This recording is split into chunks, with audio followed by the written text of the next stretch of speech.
In today's lesson, we'll be learning how to graph horizontal and vertical lines.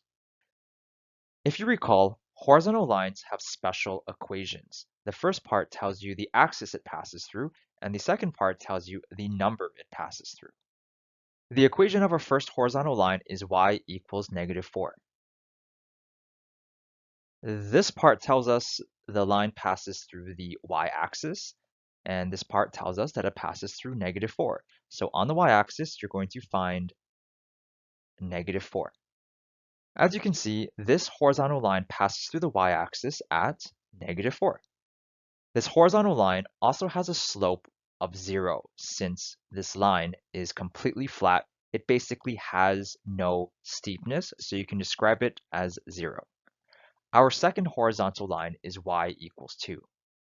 This first part tells us that the horizontal line passes through the y-axis and it passes through the number 2.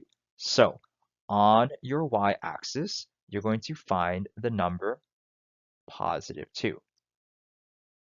As you can see, a horizontal line passes through the y-axis at the number +2. The slope of this horizontal line is again 0 since there is no slope to this line. It's completely flat.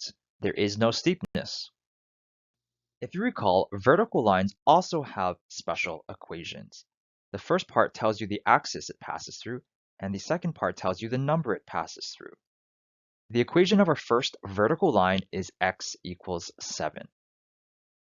This part tells us that the vertical line passes through the x-axis and it passes through the number 7.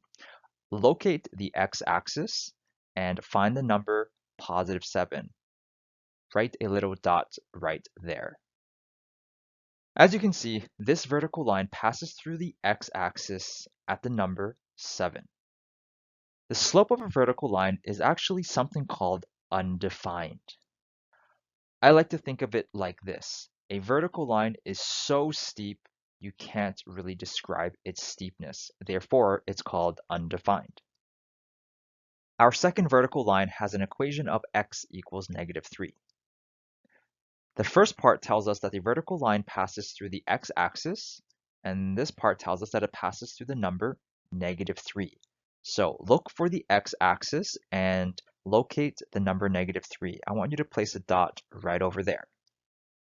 As you can see, this vertical line passes through the x-axis and it passes through the number -3. Again, the slope of a vertical line is undefined. Because the line is vertical, it's so steep that you can't really describe its slope with a number. Therefore, it's called undefined.